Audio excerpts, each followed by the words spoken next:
Warahmatullahi wabarakatuh.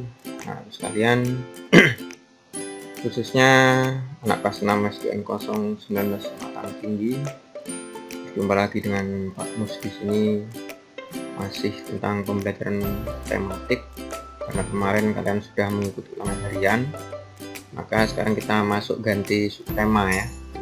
Sekarang kita masuk ke tema 2, subtema 3, pembelajaran 1. Langsung saja kita mulai anak-anak sekalian untuk pembelajaran kali ini. Yang pertama, kita belajar bahasa Indonesia, mendiskusikan kata baku pada teks. Nah, sebenarnya ini kalau kita tatap muka ini bisa kita mengadakan diskusi kata baku. Cuman karena kita masih tidak bisa bertatap muka, maka diskusi tidak bisa kita laksanakan, tapi secara teoritis kita bisa mempelajarinya. Menjaga persatuan dan kesatuan bangsa adalah tugas seluruh rakyat Indonesia. Sebagai pelajar kita juga harus bersatu meski berbeda suku, ras, dan agama. Kita wujudkan persatuan dengan tidak membeda-bedakan teman. Kita bisa bermain dan berdiskusi dengan semua teman. Dengan bersatu kita akan mendapatkan hasil yang diinginkan dengan maksimal. Nah, ini contohnya contoh berdiskusi seperti ini ya. Satu meja, terus kemudian dikelilingi oleh beberapa siswa. Jadi mereka mendiskusikan sesuatu. Yang di sini tentunya mendiskusikan kata baku pada teks. Nah, sekarang mari kita baca teks di bawah ini. Contoh ini ya. Penyelamat naskah asli proklamasi. Upacara proklamasi kemerdekaan Indonesia dilaksanakan pada tanggal 17 Agustus 1945. Pada upacara tersebut dibacakan teks proklamasi. Naskah asli proklamasi awalnya ditulis tangan oleh Insinyur Soekarno, kemudian diketik oleh Sayuti Melik. Setelah diketik, naskah asli tulisan tangan Insinyur Soekarno diremas dan dibuang ke tempat sampah. Naskah tulisan tangan Insinyur Soekarno tersebut kemudian diambil oleh Burhanuddin Muhammadiyah atau BM Diyah. Ia adalah salah seorang pemuda yang hadir saat persiapan proklamasi kemerdekaan Indonesia. Menurut BM Diyah, naskah tersebut memiliki nilai sejarah tinggi sehingga ia ingin menyimpannya. BM Diyah menyimpan naskah asli proklamasi selama 46 tahun, 9 bulan, 19 hari. Naskah tersebut kemudian dikembalikan kepada bangsa Indonesia. BM Diyah menyerahkan naskah asli proklamasi kepada Presiden Soeharto pada Selasa 19 Mei 1992. Naskah asli proklamasi kemudian disimpan di Arsip Nasional Republik Indonesia, Jakarta. Berkat BM Diyah, kini bangsa Indonesia dapat melihat naskah asli proklamasi. Nah, ini adalah bacaan penyelamat naskah asli teks proklamasi. Jadi kita pelajari dari teks tadi ini, adakah kata baku atau yang tidak baku. Nah, di sini kita pelajari contoh kata baku dan tidak baku dulu ya. Kita pelajari contoh kata baku dan tidak baku. Seperti pembelajaran sebelumnya, kata baku itu adalah kata yang digunakan untuk pembicaraan formal ya, pembicaraan formal. Kalau kata tidak baku ini biasanya digunakan untuk pembicaraan dalam kehidupan sehari-hari. Nah, kalau kata baku biasanya ini digunakan untuk penulisan surat, kemudian naskah pidato, acara kenegaraan, acara resmi, dan sebagainya. Ini menggunakan kata baku. Kalau kata tidak baku ini biasanya dia digunakan untuk bahasa sehari-hari. Contohnya nasihat. Nasihat itu adalah kata baku. Kata yang tidak baku adalah nasihat. Kemudian kata bakunya apotek. Kata tidak bakunya apotik. Kata bakunya atlet. Kata tidak bakunya atlet. Nah, kata bakunya legalisasi. Kata tidak bakunya legalisir. Kata bakunya kwitansi. Kata tidak bakunya kwitansi. Pakai W ya, bukan pakai U. Yang pakai U itu adalah merupakan kata baku. Nah, hasil diskusi Kalimat yang terdapat pada teks penyelamat naskah asli proklamasi disusun menggunakan kata baku. Semua kata yang digunakan dituliskan sesuai dengan pedoman umum ejaan bahasa Indonesia. Jadi naskah teks penyelamat asli teks proklamasi ini dibuat semuanya dengan menggunakan kata baku, tidak ada yang tidak baku. Terus kita lanjutkan sekarang, menentukan informasi penting pada teks dalam bentuk peta pikiran. Nah, seperti biasa anak-anakku sekalian, untuk menentukan informasi penting dari teks yang sudah kita baca, kita menggunakan 6 instrumen kata tanya, yaitu apa, siapa, kapan, di mana, mengapa, dan bagaimana. Nah, di sini maka kemudian bisa kita bentuk namanya dalam bentuk peta pikiran. Contoh kata tanya apa. Nah, naskah asli proklamasi yang ditulis oleh Insinyur Soekarno awalnya dibuang ke tempat sampah. Apa yang dibuang? Ternyata yang dibuang adalah naskah asli proklamasi. Siapa? Maksudnya siapa itu BM Diah? BM Diah adalah salah seorang pemuda yang hadir saat persiapan proklamasi kemerdekaan Indonesia. BM Diah adalah orang yang menyimpan naskah proklamasi tulisan tangan Insinyur Soekarno setelah sempat dibuang di tempat sampah. Kemudian kapan? Maksudnya kapan dia menyimpannya?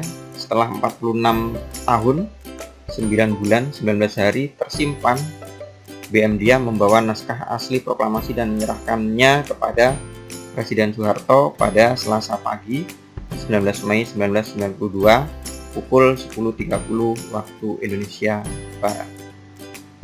Kemudian di mana naskah asli proklamasi tersebut disimpan? Nah, naskah asli proklamasi tersebut kini disimpan di Arsip Nasional RI Jakarta. Mengapa? Naskah asli proklamasi yang sudah dibuang ke tempat sampah diambil dan disimpan kembali oleh BM Diah karena menurutnya naskah tersebut memiliki nilai sejarah yang tinggi. Bagaimana lanjutannya?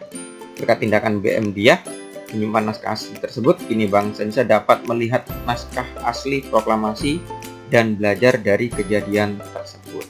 Nah, ini sebuah teks membuat peta pikiran, yaitu dengan menggali informasi penting dalam suatu teks tadi. Selanjutnya, manfaat kemerdekaan bagi kesejahteraan rakyat. Nah, ini ada beberapa manfaat ya. Ada beberapa manfaat kemerdekaan bagi kesejahteraan rakyat. Yang pertama adalah manfaat kemerdekaan bagi kesejahteraan petani. Pada zaman penjajahan, petani harus membayar pajak tanah sebanyak 1/5 dari hasil panen tahunan, menjual hasil bumi kepada penjajah, dan mengikuti tanam paksa. Setelah kemerdekaan, petani tidak perlu membayar pajak tanah yang besar dan tidak ada kegiatan tanam paksa. Petani juga bebas menanam dan menjual hasil tanamannya kepada siapa saja. Nah, ini adalah manfaat kemerdekaan bagi kesejahteraan petani. Selanjutnya, manfaat kemerdekaan bagi kesejahteraan pedagang. Pada zaman penjajahan, kegiatan perdagangan dimonopoli oleh penjajah. Akibatnya, pedagang tidak memiliki kebebasan karena perdagangan dikuasai oleh penjajah. Selain itu, hasil bumi juga harus dijual ke penjajah dengan harga yang murah. Setelah kemerdekaan, para pedagang bebas untuk melakukan perdagangan tanpa monopoli. Nah, ini adalah manfaat kemerdekaan bagi kesejahteraan pedagang. Jika penjajahan dia dimonopoli, terus kemudian setelah kemerdekaan dia tidak dimonopoli lagi perdagangan. Kemudian sekarang manfaat kemerdekaan bagi kesejahteraan pelajar. Pada zaman penjajahan, pendidikan diberikan untuk mencari pegawai pemerintah kolonial atau penjajah. Pendidikan hanya diperbolehkan untuk kaum laki-laki dan kaum bangsawan. Setelah kemerdekaan, pendidikan dapat diperoleh untuk semua orang, baik laki-laki maupun perempuan. Pendidikan juga tidak hanya ditujukan untuk mencari pegawai pemerintahan. Ini adalah manfaat kemerdekaan bagi kesejahteraan pelajar. Jadi ketika kolonial dulu, masa kolonial Belanda, Yang boleh untuk bersekolah adalah kaum bangsawan dan kaum laki-laki saja. Nah, sekarang upaya meraih kesuksesan dalam belajar. Ini karena kalian masih masa-masa belajar, maka di sini bagaimana upaya meraih kesuksesan dalam belajar? Yang pertama, belajar dengan rajin. Yang jelas ya, belajar dengan rajin artinya belajar meskipun kalian saat ini tidak bisa belajar dengan tatap muka, maka kalian harus juga rajin belajar, sering buka buku, dibaca bukunya, dipelajari di rumah. Kalau tidak tahu bisa ditanyakan sama orang tua, kakaknya, atau siapapun juga yang tahu ya. Atau mungkin bisa ditanyakan kepada gurunya jika di sekolah. Nah, jalan-jalan ke sekolah ditanyakan sama gurunya. Kemudian yang kedua, mematuhi nasihat guru. Setiap guru pasti dia mempunyai nasihat yang baik kan? Artinya harus dipatuhi apa yang menjadi nasihat dari guru. Kenapa? Karena semua nasihat guru itu biasanya mengarah ke yang baik. Kemudian membuat kelompok belajar. Membuat kelompok belajar di sini apabila kita biasanya mengalami kesulitan dalam belajar, maka kalau kita buat kelompok belajar, maka kesulitan itu bisa terpecahkan. Karena ada kawan kita, teman kita yang bisa membantu, memberi masukan dalam permasalahan tersebut. Kemudian yang keempat, mendengarkan penjelasan guru dengan baik. Ketika guru menerangkan di depan kelas seperti ini, kalian harus mendengarkannya dengan baik. Tidak boleh ribut, tidak boleh ngelamun, tidak boleh bercanda dengan temannya dan sebagainya. Karena apa? Penjelasan dari guru itu kalau tidak disimak dengan baik, maka akan lewat saja, hilang ya. Kadang yang mendengarkan aja dengan baik, kadang-kadang bisa terlupa, bisa hilang, apalagi kalau tidak mendengarkan dengan baik. Jadi artinya mendengarkan penjelasan guru ini adalah wajib kalian untuk ikuti. Kenapa? Karena di sini seorang guru berusaha untuk mentransfer ilmunya kepada kalian sesuai dengan materi yang diajarnya. Kemudian yang kelima, bertanya kepada guru atau teman jika tidak memahami materi. Nah, ini tentunya kalau tatap muka seperti ini ya, bisa bertanya kepada guru atau teman. Tapi kalau misalnya di rumah saat ini kalian belajar, bisa tanya sama teman, dengan teman dekat, tentunya tetangga, maksudnya teman yang bertetangga, atau mungkin tanya kepada orang tua atau mungkin kakaknya dan sebagainya ya. Itu adalah 5 langkah upaya meraih kesuksesan dalam belajar. Kenapa? Karena kita dulu dijajah oleh bangsa Eropa itu, karena kita itu bangsa Indonesia itu bodoh ya. Karena tidak belajar akhirnya bisa diakal-akali oleh penjajah Belanda. Tapi sekarang bangsa kita sudah banyak sekali yang pandai ya, pintar karena belajar tadi, karena sekolah, sehingga bisa meraih kesuksesan untuk masa depan.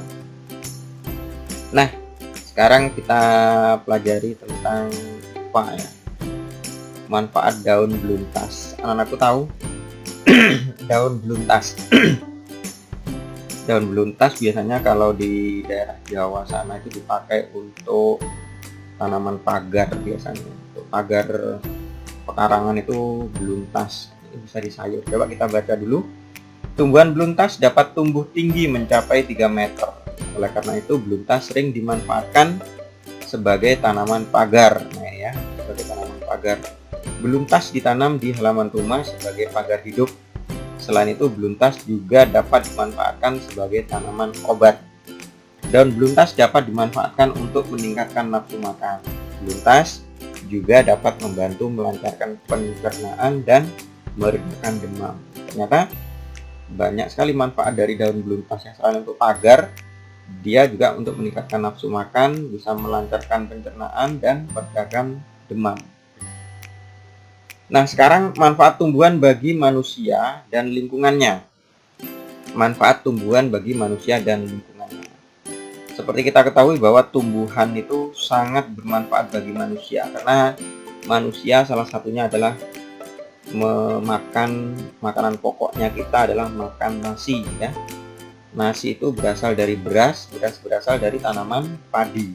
Nah, padi itu berasal dari tumbuhan. Jadi manfaat tumbuhan bagi manusia jelas sekali. Nah, ini yang pertama yaitu untuk lebih jelasnya mari kita simak video tentang manfaat tumbuhan berikut ini. Jadi anak sekalian, untuk lebih jelasnya mari kita simak video ini yang menceritakan tentang manfaat tumbuhan. Silakan menyaksikan. Manfaat tumbuhan bagi manusia dan lingkungan. Tumbuhan di sekitar kita sangat bermanfaat bagi manusia dan lingkungan, mulai dari daun hingga akarnya, teman. Berikut ini adalah beberapa manfaat tumbuhan bagi manusia dan lingkungan. Manfaat yang pertama adalah bahan pangan. Bagian tumbuhan seperti daun, batang, bunga, buah, dan biji dapat menjadi sumber pangan bagi kita. Contoh tumbuhan yang bisa kita manfaatkan antara lain tebu, bayam, singkong, kedelai, mangga, padi, dan jagung. Manfaat kedua adalah bahan sandang. Sumber bahan sandang dari tumbuhan contohnya adalah serat kapas yang diolah menjadi kain katun. Selain itu, ada tumbuhan akar wangi yang dimanfaatkan untuk membuat tas dan batang rotan yang dimanfaatkan untuk membuat topi. Manfaat yang ketiga adalah bahan obat-obatan. Banyak jenis tumbuhan yang dapat dimanfaatkan sebagai obat. Contohnya, jahe untuk mengobati batuk, daun jambu biji untuk mengobati diare, dan daun pegagan untuk mengobati demam. Manfaat keempat adalah bahan baku industri.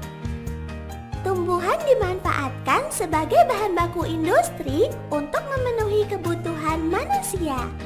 Contohnya, getah karet digunakan untuk pembuatan ban, kayu pinus digunakan dalam industri kertas,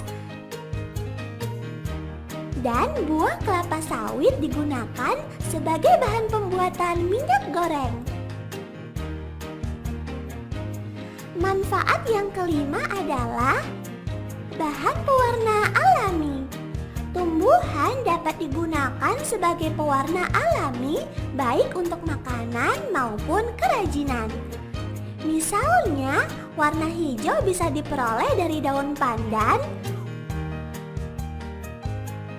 warna ungu dari buah naga, dan warna kuning dari kunyit. Manfaat keenam adalah penyejuk udara. Tumbuhan yang memiliki banyak dahan dan ranting dapat menyerap karbon dioksida sehingga polusi udara dapat berkurang. Selain itu, pada siang hari, tumbuhan menghasilkan oksigen sehingga dapat menyejukkan udara. Manfaat yang ketujuh adalah pencegah terjadinya erosi. Erosi atau pengikisan permukaan tanah dapat disebabkan oleh aliran air yang deras. Akar tumbuhan, terutama yang berukuran besar, dapat menahan aliran air sehingga erosi bisa dicegah. Nah, itulah beberapa manfaat tumbuhan bagi manusia dan lingkungan. Dah.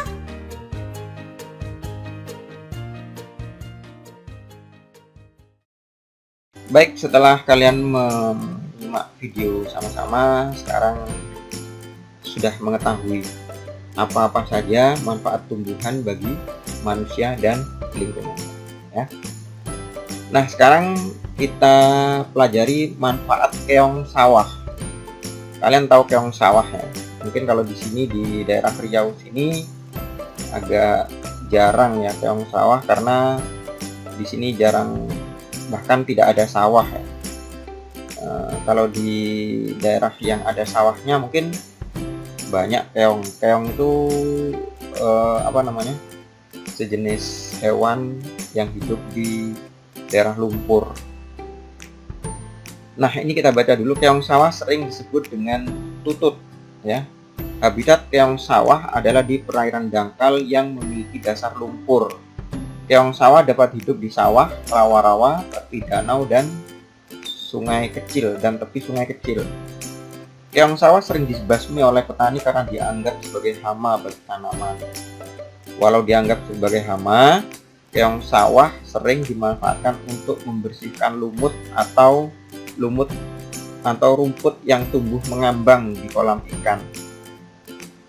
Selain itu, keong sawah juga sering diolah sebagai makanan. Sebagai bahan makanan, keong sawah kaya akan protein. Namun, perlu diwaspadai karena keong sawah merupakan inang dari beberapa parasit penyebab penyakit.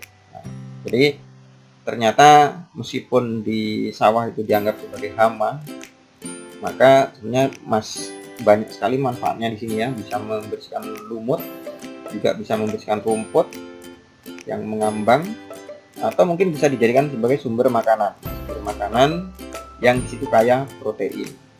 Tapi kita harus hati-hati mengkonsumsinya karena makanannya adalah dia numpang dari beberapa parasit penyebab penyakit. Nah, setelah kita pelajari manfaat tumbuhan bagi manusia, sekarang kita pelajari manfaat hewan bagi manusia dan lingkungan. Nah, untuk lebih jelasnya, mari kita simak video tentang manfaat hewan berikut ini.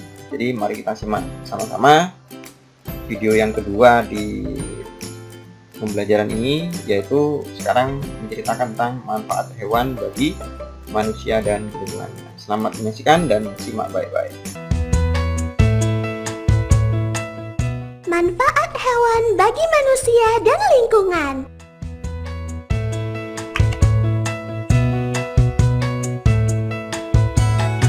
Hewan dapat dimanfaatkan untuk memenuhi kebutuhan manusia dan menjaga keseimbangan lingkungan.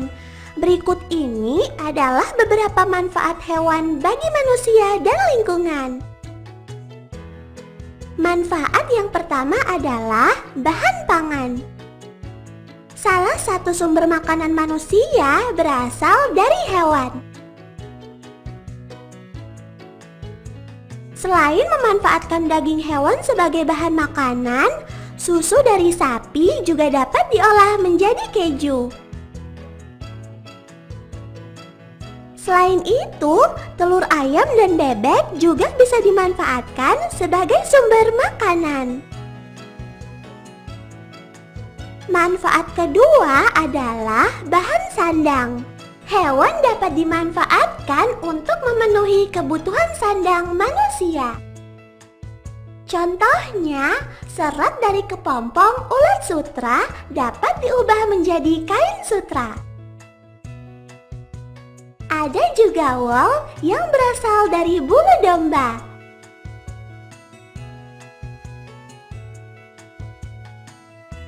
Selain itu, kulit sapi dan kerbau dapat dimanfaatkan untuk pembuatan berbagai pakaian serta aksesori.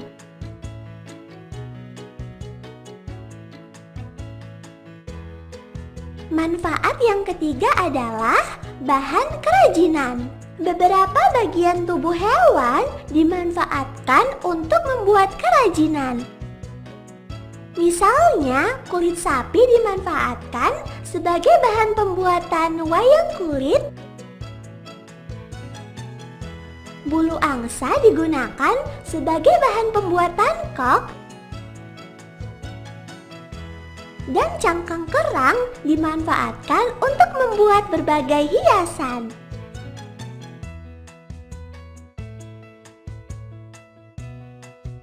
Manfaat keempat adalah penghasil tenaga. Tenaga hewan sering dimanfaatkan untuk meringankan pekerjaan manusia, misalnya kerbau dan sapi. Selain digunakan untuk menarik gerobak, Kerbau dan sapi juga dimanfaatkan untuk membajak sawah. Contoh yang lain adalah kuda yang dimanfaatkan untuk menarik delman. Manfaat yang kelima adalah pupuk organik. Kotoran hewan yang mengandung unsur hara dimanfaatkan manusia sebagai bahan pembuatan pupuk organik untuk tanaman. Pupuk organik dari kotoran hewan ini memiliki kelebihan yaitu tidak berbahaya bagi lingkungan sekitar. Manfaat keenam adalah penjaga keseimbangan lingkungan. Hewan memiliki peran menjaga keseimbangan lingkungan yang diwujudkan dengan adanya rantai makanan. Misalnya, ular memakan tikus sawah. Jika populasi ular terjaga, perkembangan tikus sawah akan terhambat. Dengan begitu, padi dapat tumbuh dengan subur. Manfaat yang ketujuh adalah menjaga kesuburan tanah. Beberapa jenis hewan seperti cacing, jangkrik, dan hewan-hewan yang membuat lubang atau sarang di tanah mampu menjaga kesuburan tanah. Lubang di tanah memudahkan oksigen masuk ke dalam tanah sehingga tanah akan semakin subur dan menguntungkan bagi tumbuhan. Itulah beberapa manfaat hewan bagi manusia dan lingkungan, teman. Dah. Baik, setelah kita menyimak sama-sama tentang video tentang manfaat hewan bagi manusia dan tumbuhan dan lingkungan, tentunya kalian sudah memahami apa-apa saja manfaat hewan bagi manusia dan lingkungan. Sekarang kita lanjutkan, yaitu menentukan manfaat hewan bagi manusia. Sebenarnya banyak sekali manfaat hewan bagi manusia ini ya. Salah satunya adalah, contohnya nama hewan ini adalah ayam. Habitatnya itu rumahnya lingkungan yang banyak tanah dan semak-semak. Manfaat bagi manusia, daging dan telurnya dapat menjadi sumber bahan makanan. Kotorannya dapat diolah menjadi pupuk organik. Jadi manfaatnya selain daging, telur, kotorannya pun bermanfaat sebagai pupuk ya.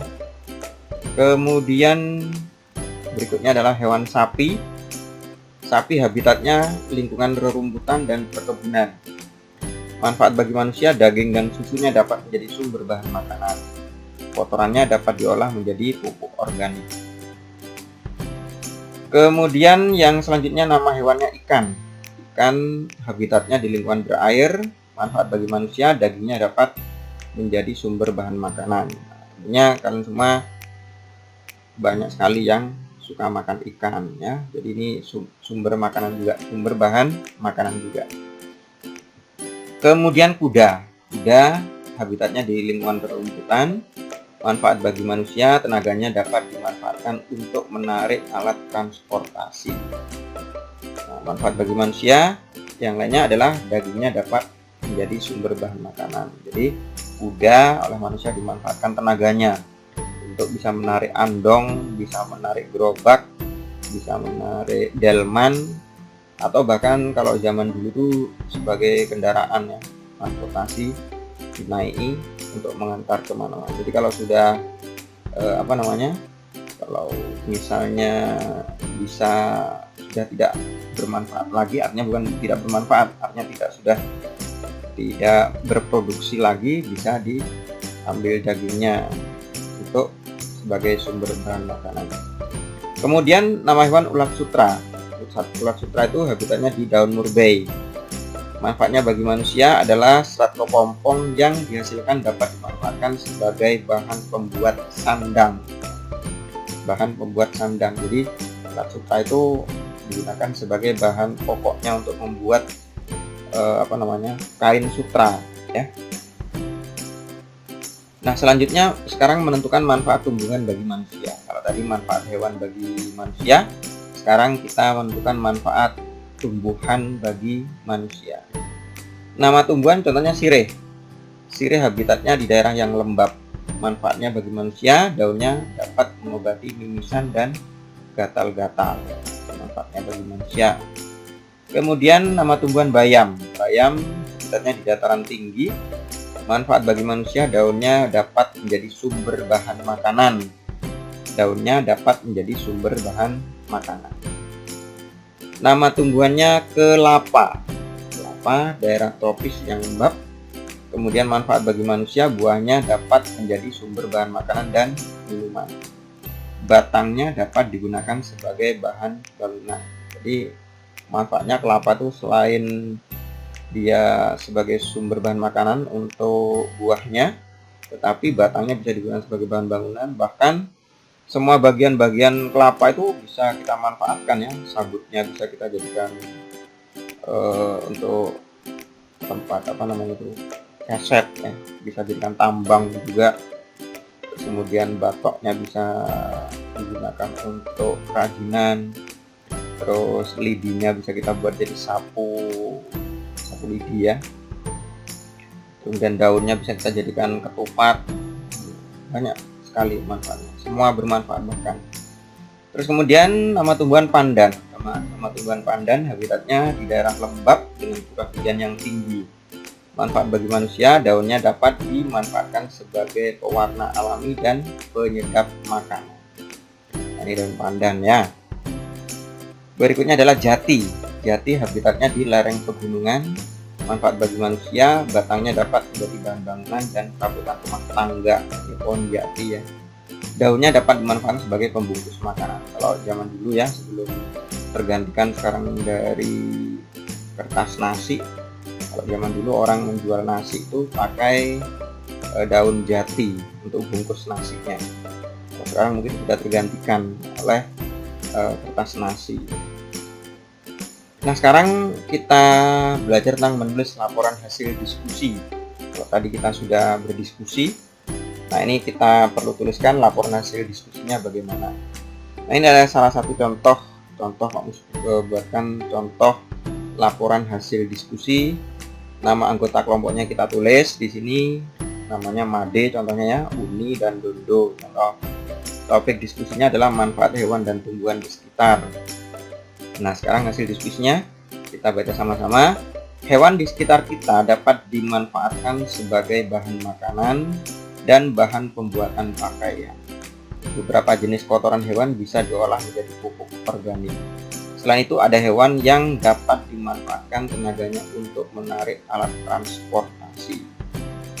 Tumbuhan di sekitar kita juga memiliki banyak manfaat. Ada tumbuhan yang bisa dijadikan obat dan bahan makanan. Ada juga tumbuhan yang bisa diolah menjadi pewarna alami.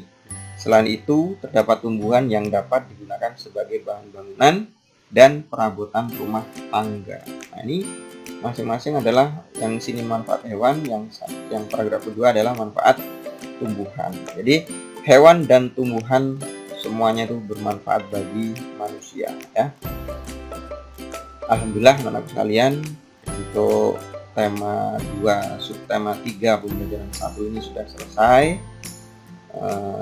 Untuk pemaparan dari Pak Mus, mudah-mudahan kalian bisa memahami apa yang Pak Mus sampaikan dari awal sampai akhir, sehingga kalian bisa memahami materi dan bisa mengerjakan tugas dengan baik. Nah, untuk selanjutnya seperti biasa kalian kerjakan tugas di buku tema. Di buku tema yang sudah, kalau misalnya tidak punya buku paketnya, di bawah link ringkasan materi ada buku tema, kalian kerjakan. Terus kemudian kalian unggah di Classroom. Nah, selesai ya. Baik anak-anak sekalian, cukup sekian dulu yang bisa Pak sampaikan pada kesempatan hari ini. Selamat belajar, semoga berhasil dan sukses selalu. Wabillahi taufiq wal hidayah. Wassalamualaikum warahmatullahi wabarakatuh.